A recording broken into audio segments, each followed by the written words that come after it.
Hello friends, welcome to Sushmita cooking and tips. ఇవాళ recipe వచ్చేసి పెసరపప్పు మజ్జిగ పునుగులు ఏ విధంగా చేసుకోవాలో తెలుసుకుందామండి. ఇవి వచ్చేసి మనకి ఇక్కడ గోదావరి సైడ్ అయితే మనకి ఇవి ఫేమస్ అనమాట. చాలా టేస్టీగా ఉంటుంది. వీటిని ఇష్టపడిన వాళ్ళైతే ఎవరు ఉండరండి. పిల్లల నుంచి పెద్దవాళ్ళ వరకు చాలా ఇష్టంగా తింటారు. అలా తింటూ ఉంటే ఒక్కొక్క బైట్ తింటూ ఉంటే చాలా జ్యూసీగా స్పంజీగా సూపర్ ఉంటాయండి. టేస్ట్ అయితే ఒకసారి ట్రై చేయండి. మీకు మీ పిల్లలకి ఖచ్చితంగా నచ్చుతుంది. తయారీ విధానం కూడా చాలా సింపుల్గా ఉంటుంది. కాబట్టి ఇప్పుడు ఎలా తయారు చేసుకోవాలో చూద్దాము. ఫస్ట్ అయితే మనం ఒక కప్పు పెసరపప్పు తీసుకోవాలండి. నేను ఇక్కడ ఒక కప్పు ఇలా పొట్టుతో ఉన్న పెసరపప్పు తీసుకున్నాను. ఇవైతే మనకి పునుగులు చాలా ఫ్లఫీగా సాఫ్ట్గా వస్తాయన్నమాట. మీకు ఇది దొరకకపోతే నార్మల్గా ఇలా ప్లెయిన్గా ఉండే పెసరపప్పు అయినా తీసుకోవచ్చు అనమాట. కానీ పొట్టుతో ఉన్న పెసరపప్పు అయితే హెల్త్కి కూడా చాలా మంచిదండి. దీనిని మనం ఒక 3 అవర్స్ నానబెట్టుకోవాలి. పెసరపప్పుని 3 గంటల పాటు నానబెట్టుకుని 3 to 4 అవర్స్ నానబెట్టుకుంటే చక్కగా పప్పు అనేది నానిపోతుంది అనమాట. ఇక్కడ నేను వచ్చేసి 3 గంటలు నానబెట్టేసిన తర్వాత మంచిగా ఈ పొట్టంతా క్లీన్ చేసుకుని కడిగి రెడీ చేసి పెట్టుకున్నానండి. చూసారా, పప్పు మనకి నానిన తర్వాత ఇలా ఉంటుంది. ఇప్పుడు ఈ పప్పుని చక్కగా వాటర్ ఏమీ లేకుండా ఇలా స్ట్రెయిన్ చేసేసుకోవాలి. ఈ పెసరపప్పులో వాటర్ అంతా తీసేసిన తర్వాత మీరు గ్రైండర్లో వేసుకుని మెత్తగా రుబ్బుకోవాలండి. సాఫ్ట్గా పిండి ఫ్లఫీగా ఉండేలాగా మనం ఇడ్లీ బ్యాటర్కి ఎలాగైతే మినపప్పు రుబ్బుకుంటామో సేమ్ అదే కన్సిస్టెన్సీలో ఈ పెసరపప్పుని రుబ్బుకుని రెడీగా ఉంచుకోవాలి. ఇప్పుడు పప్పు నేను గ్రైండర్లో వేసేసిన తర్వాత ఇక్కడ మజ్జిగ చారు ఎలా రెడీ చేసుకోవాలో చూపిస్తున్నానండి. మజ్జిగ చారు కోసం చిక్కగా ఉన్న మజ్జిగ 1 లీటర్ వరకు తీసుకున్నాను. ఇందులో ఒక 1/2 టీ స్పూన్ పసుపు, ఈ మజ్జిగకి రుచికి సరిపడా సాల్ట్ యాడ్ చేసుకుని బాగా సాల్ట్ ఈ పసుపు బాగా కలిసేలాగా ఒకసారి కలిపేసుకోండి. ఇలా కలిపి రెడీ చేసుకున్న తర్వాత ఇప్పుడు మనం దీనికి పోపు వేద్దాము.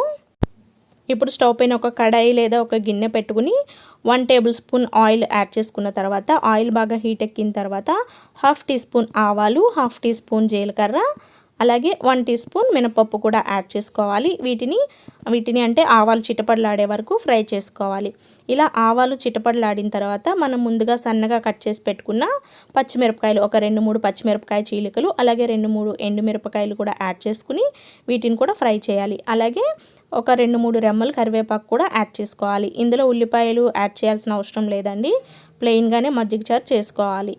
ఇవి కాస్త ఫ్రై అయిపోయిన తర్వాత మనం ముందుగా కలిపి పెట్టుకున్న మజ్జిగని యాడ్ చేసుకోవాలి. మజ్జిగ వేసేటప్పుడు ఫ్లేమ్ అనేది లో ఫ్లేమ్లోకి మార్చండి. మీకు హై ఫ్లేమ్లో ఉంటే మజ్జిగ అనేది తొందరగా విరిగిపోతుంది అనమాట. అలాగే మజ్జిగ వేసిన తర్వాత వెంటనే 1 నిమిషం పాటు ఇలా కలపండి. కలపడం ఆపేసిన మీకు మజ్జిగ అనేది విరిగిపోతుంది. ఈ పోపులో మజ్జిగ యాడ్ చేసిన తర్వాత 1 నిమిషం పాటు ఉంచేసి స్టవ్ ఆఫ్ చేసేయండి. ఎక్కువసేపు స్టవ్ పైన ఉంచేసిన మజ్జిగ విరిగిపోతుంది అనమాట. కాబట్టి తొందరగా స్టవ్ ఆఫ్ చేసేసి ఈ మజ్జిగని పక్కన పెట్టేసుకోవాలి. ఇప్పుడు మనకి మజ్జిగ చారు రెడీ అయిపోయిందండి. అలాగే ఇక్కడ నేను గ్రైండ్ చేసిన ఈ బ్యాటర్ని కూడా పక్కకు తీసేసుకున్నాను. చూడండి, పిండి మనకి ఈ కన్సిస్టెన్సీ ఉండాలన్నమాట. ఇలా ఫ్లఫీగా సాఫ్ట్గా ఉండాలి పిండి. ఇప్పుడు ఇందులో మనం రుచికి సరిపడా సాల్ట్ యాడ్ చేసుకోవాలి. అలాగే ఒక 1/2 టీ స్పూన్ జీలకర్ర, అలాగే రుచికి సరిపడా సాల్ట్, చిన్న అల్లం ముక్క ఒక అరంగుళం అల్లం ముక్కని తీసుకుని ఈ విధంగా తురుముకుంటే మనం తినేటప్పుడు చిన్న చిన్న ముక్కల్లాగా తగలకుండా బాగుంటుంది అనమాట టేస్ట్. ఇందులో కూడా మనం ఉల్లిపాయ ముక్కలేమీ యాడ్ చేయాల్సిన అవసరం లేదండి. మీకు ఇష్టం ఉంటే యాడ్ చేసుకోవచ్చు. ఇప్పుడు చక్కగా మొత్తం కలిపేసేయాలి. ఈ సాల్ట్ జీలకర్ర అంతా మిక్స్ అయ్యేలాగా కలుపుకోవాలి. చూసారా, మనకి బ్యాటర్ ఈ కన్సిస్టెన్సీలో ఉండాలి. బై మిస్టేక్ మీకు పిండి లూజ్ అయింది అనిపిస్తే ఒక 2 టీ స్పూన్ల బొంబాయి రవ్వ యాడ్ చేసుకోండి. ఇప్పుడు డీప్ ఫ్రైకి సరిపడా ఆయిల్ పెట్టుకోవాలి. ఆయిల్ బాగా హీట్ ఎక్కిన తర్వాత కాగింది లేనిది ఒకసారి చెక్ చేసుకుని చూసారా, మనం వేసిన బ్యాటర్ వెంటనే పైకి తేలింది కాబట్టి పునుగులని చేసేసుకోవచ్చు. మనం ఇలా రౌండ్గా చేసుకోవాలి. కొంచెం కొంచెం పిండి తీసుకుని ఇలా చిన్న చిన్న పునుగుల్లాగా వేసుకోవాలి. మీరు పెద్దవి కావాలనుకుంటే పెద్దవి కూడా వేసుకోవచ్చు. ఫ్లేమ్ వచ్చేసి మీరు మీడియం టు హై ఫ్లేమ్ మీద పెట్టుకోండి. లో ఫ్లేమ్లో పెట్టద్దు. లో ఫ్లేమ్లో పెడితే పునుగులు ఆయిల్ లాగేస్తాయి అన్నమాట. కాబట్టి మీడియం టు హై ఫ్లేమ్ మీద అడ్జస్ట్ చేసుకుంటూ పునుగులన్నీ వేసేసుకుని ఫ్రై చేసుకోవాలి. ఆయిల్లో ఎన్ని పడతాయో అన్నీ మనం పునుగులు వేసేసుకోవచ్చు. అలాగే ఈ పునుగుల్ని ఆయిల్లో వేసేసిన తర్వాత చక్కగా కలుపుతూ ఫ్రై చేసుకోండి. లేదంటే ఒకవైపు మాత్రమే కాలి రెండో వైపున సరిగా ఫ్రై అవ్వవన్నమాట. కాబట్టి ఇలా కలుపుతూ ఫ్రై చేసుకోండి. ఇవి వచ్చేసి మనకి గోల్డెన్ కలర్ వస్తే సరిపోతుందండి. ఎక్కువగా ఫ్రై చేసుకోని అవసరం లేదు. లైట్ గోల్డెన్ కలర్ వస్తే సరిపోతుందన్నమాట. చూసారా మనకి ఎంత కలర్ఫుల్గా ఉన్నాయో. టేస్ట్ అయితే చాలా బాగుంటాయండి, ఖచ్చితంగా ట్రై చేయండి. ఇలా మీరు డైరెక్ట్గా మజ్జిగలో కాకపోయినా డైరెక్ట్గా చట్నీతో లేదా కారపొడితో తిన్నా కూడా టేస్ట్ చాలా బాగుంటుంది.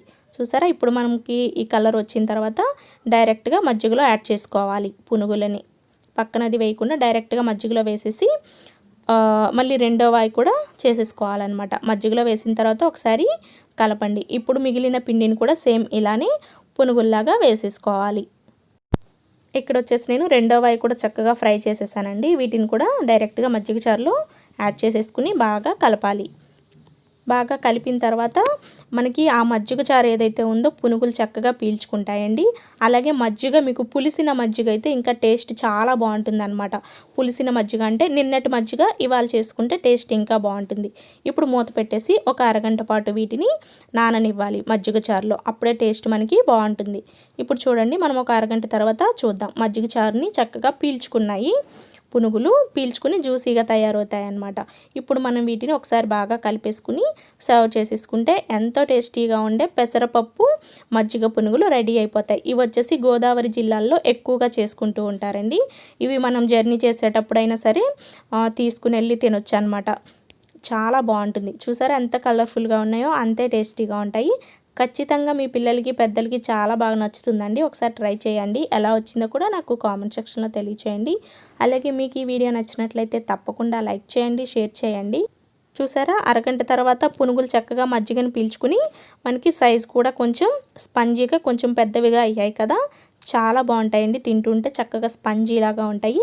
మజ్జిగ కూడా చక్కగా పునుగులు పీల్చుకోవడం వల్ల చిక్కబడుతుంది అనమాట, మిగిలిన మజ్జిగ కూడా.